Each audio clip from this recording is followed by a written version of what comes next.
السلام عليكم ورحمة الله وبركاته. اللهم صل وسلم وبارك على أفضل الخلق وعلى آله وأصحابه أجمعين. ازيكم يا حبايبي؟ يا رب تكونوا بخير دايما وعلى خير. بحبكم في الله جدا جدا. يلا بقى، النهارده جيت لكم فيديو جميل قوي، كله نشاط، كله حماس، كله طاقة إيجابية كده. إن شاء الله تشجعي مني وهتستفيدي مني لو بمعلومة بسيطة يا قمر. بس يلا بقى، قبل ما نبدأ يومنا الجميل ده والروتين الجميل ده، اللي بيشوف قناتي لأول مرة ما ينساش الاشتراك فيها وتفعيل الجرس وتفعيل كلمة الكل عشان كل ما انزل فيديو يجيلك على طول. واللايك الجميل يا حبيبتي، جزاك الله كل خير. بحبكم في الله وبشكر كل حد جديد معايا في القناة، منورني ووجودكم على راسي من فوق بجد. هنا بقى ده أول يوم مدرسة. تمام، ده كان يوم ايه؟ ده كان يوم اللي هو يوم الحد اللي هو امبارح. تمام. طبعا قالوا ايه؟ هنروحوا المدرسة. انا عندي ابني عبودة في سنة كام؟ في سنة تالتة. قال مش هيروح اول يوم اللي هو يوم السبت، قال هيروح يوم الحد. فانا قلت تمام هروح بقى. انا ما قلت بصراحة، يعني انا ما اعرفش وما سألتش حد. فانا قلت بلاش اول يوم ده، لان اول يوم ده بيبقى بالسنة اولى برضك. فانا ما رضيتش اودي. فانا قلت بقى هوديه اللي هو يوم الحد. قمت بقى من الفجر، من اذان الفجر قمت بدري قوي. زي ما انتم شايفين كده، بدأت ان انا اوضب السندوتشات واعمل لهم سندوتشاتهم. عندي محمد في سنة 6. ربنا يبارك لي فيهم يا رب ويبارك في ولادكم. طبعا ما كنتش هوديه في اليوم ده. هو قال له سنة 6 هتروح يوم الاثنين. هو قال لي يا ماما انا مش هروح غير يوم الاثنين. بس سنة 3 لعبد الرحمن ما سألتش بصراحة. فانا جيت بقى ايه، قلت هودع عبودة اللي هو يوم الحد. قمت بقى من بدري عملت له السندوتشات والكوكي. هي كوكي طبيعي انا بقوم لها بدري، بوديها الحضانة، بتمشي الساعة 7:30. اما عبودي قمت له بدري شويه لانه فتره صباحيه بيمشي، يعني المفروض ان هو يمشي 6:30 يكون هناك، لانه فتره صباحيه. احنا عندنا فترتين في المدرسه. قمت بقى بدري زي ما انتم شايفين، عملت سندوتشات، عملت لهم بيض وعملت نوتيلا اللي انا عاملاها معاكم. نوتيلا طعمها جميل قوي يا بنات. وطبعا لانشون. وهنا جبنه اللي هي الجبنه اللي هي عبور لاند دي. بعمل لهم جبنه على اللانشون، يعني بحط ده مع ده، مش بيحبوها غير كده. عملت لهم سندوتشات من دي على دي كده، وهعبي لهم الدنيا واظبطهم وامشيهم. وبعد ما وديت عبودة رديت تاني، جيت بجد جه تاني. كان السندوتشات انا وهو فطرنا بيها. يعني انا وديته ورجعت جيت بيه تاني. فطرنا بالسندوتشات انا وهو. بجد، لان رحنا ما لقناش مدرسة. قال لك لا النهارده سنة اولى ورابعة بردك، يعني جابوا اولى ورابعة. اما التالتة ومش، والله ما انا فاكره هم قالوا ايه، بس هو يعني قالوا مش النهارده، لسه يوم الاثنين. قلت لهم ماشي، مش مشكله عادي. هنا بقى حطيت لهم ايه؟ خيار. اهم حاجه الخيار قوي يا بنات في اللانش بوكس، حلو، كله عناصر غذائيه وحلو. حطيت خيار وفاكهه، بلح بقى وموز وحاجات من دي. جهزت شنطه كوكي وشنطه بردك عبوده.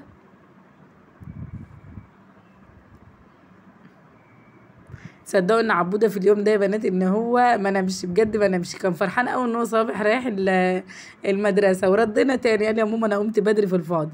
شايفين بقى الطريق بجد ما كانش عليه حد خالص، واقفين انا هو على الطريق. شايفين مفيش اي حد خالص. لما بجد كنت واقفه خايفه انا وهو، كان لسه بدري، كانت لسه الساعه 6:30. كان قليل بقى عربيا لما بتعدي ولا حاجه اما بتعدي. فبصوا بصراحه كان بدري. ببقى واقفة وانا واقفة على الطريق ده، ببقى واقفة خايفة كده. حبيت اوريكم اللقطة الجميلة دي. بجد ببقى خايفة لان ساعات الطريق بينقطع كده. بصوا منظره. الحمد لله وديته وهرجع تاني بقى، هاجي اكمل معاكم روتين الجميل.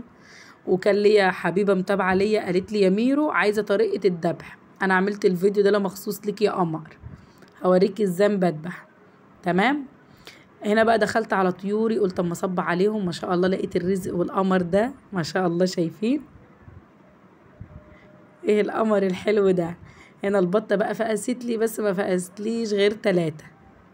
دي لقيتها لسه طرية خالص كده، يعني دي كانت لسه طالعة من البيضة. فانا ايه، قلت اما اسيبهم بردك شوية تحت امهم تعرقهم، يعني لازما ايه تعرقهم كده وتخليهم يكبروا شوية ويجمدوا كده، ما ناخدهمش وهم لسه طالعين عشان ما يموتوش مننا. وهنا شفت بقية البيض هي ما كانش تحتها بيض ياما، هي كان تحتها حوالي 7 بيضات، طلعت منهم 2 بايظين والباقي قلت اما اسيبه تحتها يمكن تطلع حاجة تاني. خلصت كده وعلفتهم. وهنا برضك كنت علفت البط ده والفراخ، وقلت بقى اما اشوف ايه بطايه اذبحها. هنا بقى كنت بنقي بطايه امارات تكون كبيره شويه، لانه هو لسه صغير لسه طري، فمش مش للذبح دلوقتي. فانا كنت بنقي حاجه كبيره شويه عشان ايه انا تكون ناشفه في الذبيح، لان طبعا البطه اما تذبحها طريه او الفرخه ما بتبقاش طعمها حلو في الاكل، بتبقى طريه او ما بتبقاش حلوه كده، اما البطه الناشفه وبتبقى ناشفه كده بتبقى حلوه. هنا بقى ايه اخترت واحده وهمسكها على طول، كنت بشوف بيض ما لقيتش بيض. وعلى رأي المثل يا بنات، الشغلانه البدريه منسيه، واللي بيقوم بدري بيفضل طول النهار يشتغل بجد. يعني انا قايمه اليوم ده بدري والله، فضلت طول النهار شوف اليوم من اوله لاخره اشتغل في شغل، شغاله معرفش ايه ده شغل جالي منين ما تعرفوش، بس بجد فضلت اليوم كله شغل، من اسيب ده لده لده كده طول اليوم. الحمد لله ربنا يدينا الصحه جميعا يا رب. مسكت الذكر ده والبطه دي، هي البطه دي يا بنات كانت عندي من اللي هي بتبيض وبترقد، بس بصراحه كانت بطها مش حلو او بيضها مش حلو. ليه بقى؟ لانها هي صغيره ورفيعه كده، فسلالتها من البط بتيجي رفيعه وصغنونه. فانا قلت ملكيش لازمه بقى، هذبحها وايه، وطبعا هعملها في حله محشي، لان دي كبيره في السن وعجوزه كده مش هتطيب، لو عملتها سلقتها في شوربه ولا في اي حاجه تانية مش بتطيب. فانا طبعا اللي بطيب اللي زي ده لما اكون ده حطها في حله محشي، يعني احطها في حله محشي طيبها كده في حله محشي. هنا بقى حبيت يا حبيبتي اوريكي طريقه المسك البطه ازاي اذبح على نفسي. هنا بمسك رجليها الاتنين، بمسك رجليها الاتنين في تحت رجليا، وجناحتها الاتنين تحت رجليا التانية، وببدأ ان انا امسك السكينة على طول، بس السكينة تكون حامية، اهم حاجة تكون حامية جامد، واقوم شادة بايدي جامد وذبحة زي ما انت شايفاني كده بالظبط. اشد جامد خالص بايدي رقبتها واقوم ذبحة. طبعا السكينة معاكي حامية هتساعدك على كده، وهتبقى الموضوع سهل مش هتاخد معاكي اي صعوبة. ذبحتهم بقى وخلصت. طبعا على نفسي زي ما قلتلك بتمسكي كده وتذبحي، طريقة سهلة خالص ما فيهاش اي صعوبة ولا فيها اي بصوا اي حاجة. انا طول عمري بذبح كده على نفسي، مش ما فيش حد بيجي يعني يمسك عليا ولا كده. ذبحت بقى وخلصت. انا ما ينفعش ان انا اذبح قدامكم يا بنات، عشان ممنوع يعني ان انا اذبح قدام يعني ايه على الكاميرا كده.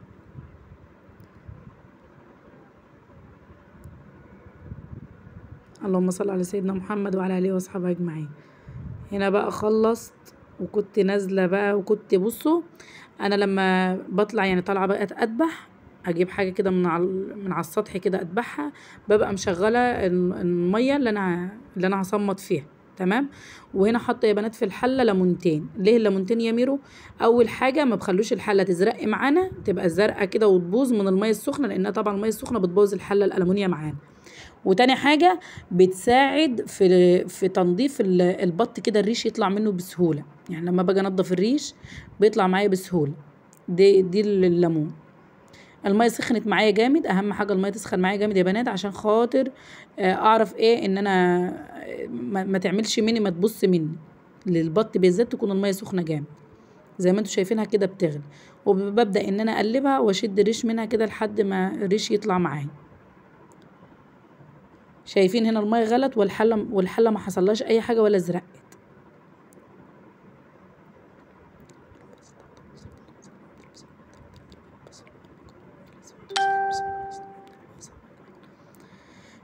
هنا بقى ايه جبت شوية مية كده ساقعين ان انا احطها عليها عشان كانت سخنة قوي.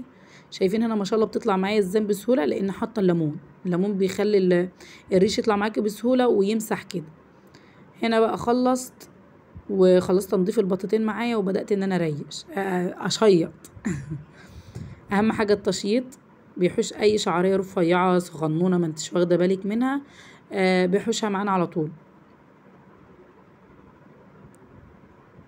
بجد يا بنات انا بحب ان انا اعمل على الطباخه دي قوي، لاني منضفه معايا المطبخ بتاعي، منضفه المطبخ ومنضفه المطبخ جوه خالص، والبوتاجاز منضفه معايا، مش بعمل عليه الحاجات دي. طبعا مش بيجي بقى عليه ريش ولا الحاجات دي، فانا عامله الطباخه دي لكده يعني، حطاها في الاوضه عندي، دي الاوضه اللي هي ورا دي، منضفه لي المطبخ عندي والبوتاجاز. انا يا دوبك بريش بره بس كده في الاوضه دي وعلى الطباخه، وبخش بقى على طول على الحوض بقى في المطبخ جوه. جيت هنا بقى تحت الحنفيه، طبعا بدات ان انا ايه، بايدي بقى انزل اي حاجه فيها وانضف اي حاجه فيها. بصوا يا بنات انا عملت غلطه هنا دلوقتي انا معترفه بيها. بصوا لما تيجوا تذبحوا ايا كان بقى فراخ بط، ما تذبحوش وهي واكله، يعني ما تكونيش اكلتيها لسه، ما تكونيش لسه فطرتيها، تكون جعانه. ليه بقى يا ميرو تكون جعانه وما كلتش؟ لان ايه، طبعا لما بتاكل وتيجي تذبحيها بتكون ايه، زورها كده او حصلتها بتبقى فيها اكل، بتيجي انت بقى تذبحيها تلاقي الاكل طالع معاكي وانت بتنضفي فيها. فالافضل ان انت ما تذبحيش مثلا الفرخه او البطه وهي واكله، لا تكون جعانه، تكون حصلتها كده وبطنها فاضيه، فانت تعرفي تنضفيها وتكون نظيفه معاكي. اما انا كنت اكلتهم الاول وعلفتهم، فعشان كده ما حبيتش التنظيف بصراحه، والبطه واكله.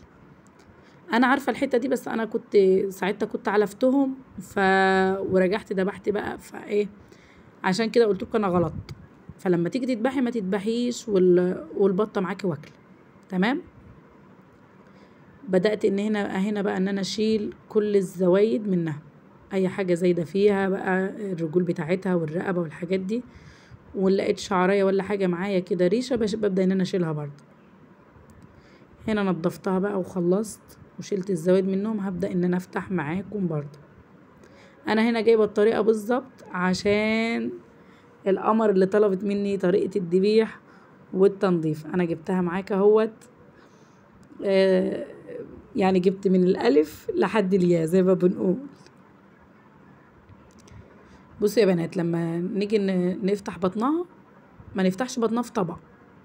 تمام، يعني نفتح بطن البطه او الفرخه ما نفتحهاش في طبق، تبقى تحت ميه جاريه كده. ليه بقى؟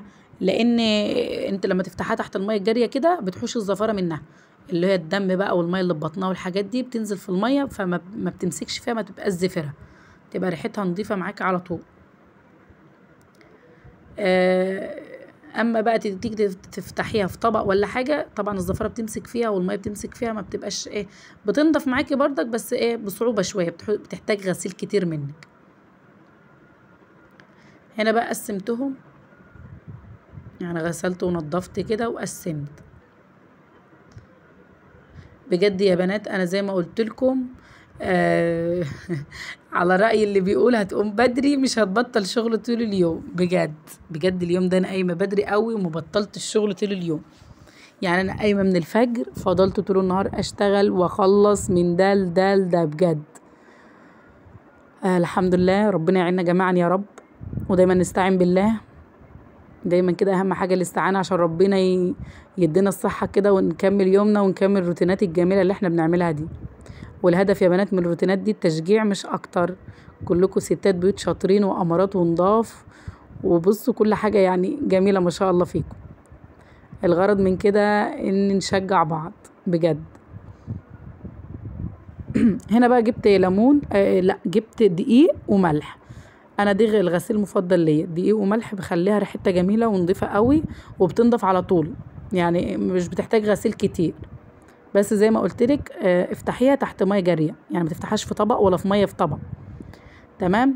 خلصتها بقى وركنتها بليمون بردك بملح تاني على الرخامه كده، وسبتها شويه تتنقع شويه.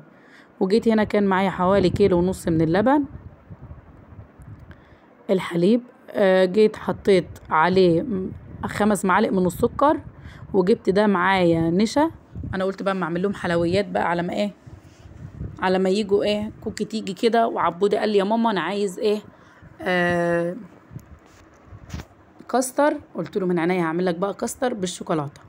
قال لي ماشي يا ماما. زي ما قلت لكم يا بنات بقى، ده كان 1.5 كيلو من اللبن، اي نوع لبن عندك، بقري جاموسي اللي تحبيه. حطيت عليهم حوالي 3 معالق كبار من النشا على الكاستر، وقلبته ده كلته، واللبن بارد يعني لسه ساقع مش سخن، لان لو حطيناه وهو سخن بيقوم ايه ماسك معانا كده ويكلكع وتبوظ. تمام. قمت جايبه معايا معلقتين من الكاكاو الخام الاسباني، النوعيه دي جميله قوي يا بنات، بتديكي طعم الشوكولاته بالظبط، اكنك حاطه عليه شوكولاته، مش كاكاو كده ولا. طعمها حلو بجد، الكاكاو ده طعمه حلو. هنا بقى نزلت عليه زي ما قلت لكم بمعلقتين من الكاكاو. وهنا الكميه معاكي بقى بتحدد لك، يعني انت كده. انا كنت بقى ولحت على النار وبقلب باستمرار، مش بحوش ايدي خالص عشان خاطر ما يكلكحش مني وتبوظ. انت بقى السكر حسب رغبتك، انا عايزاه مسكر تمام، عايزاه مش مسكر تمام بردك. وبفضل بردك اقلب والنار شغاله كده. ليه بقى؟ عشان يتقل معايا، لان لو حشت ايدي منه بيقوم مكلكح كده ويعمل كلكعه، مش هيبقى حلو، هيبوظ معاكي. بفضل ان انا اقلب باستمرار. وهنا بقى كان خلاص مسك معايا وبقى حلو. بصوا يا بنات، لو لقيتوه تقل شويه معاكم، يعني لقيتوه تقل قوي، بتزودي ميه عادي، تجيبي كوبايه كده تحطي شويه بشويه لحد ما توصلي للقوام اللي انت محتاجاه. هنا بقى جبت المجات دي معايا، او البولات دي اللي هي بتاعت الكاستر دي والحاجات دي والكريم كراميل. جبت بدأت ان انا اصب فيهم. طعمه حكايه يا بنات، جربوه ان شاء الله هتعجبكم.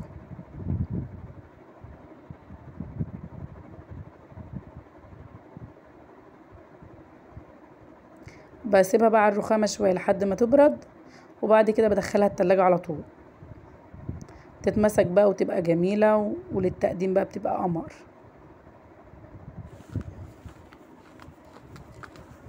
اللهم صل على سيدنا محمد وعلى اله وصحبه اجمعين. يلا يا قمر بقى، ما كنتش حطيت اللايك، حط لي اللايك الجميل عشان اللايك بيرفع معايا الفيديو قمرات. خلصت بقى كده وهركنها على الرخامه زي ما قلت لكم. هنا جبت معايا زبيب، انا بحب الزبيب، جميل، طعمه جميل ومغذي قوي يا بنات بردك، يعني حلو للاطفال.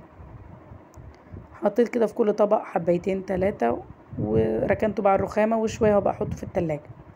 جيت بقى على الحله بتاعتي وحطيت حوالي معلقه كبيره من السمنه، وكان معايا انا 5 فصوص من الثوم، بخرطهم بقى قطع صغيره كده.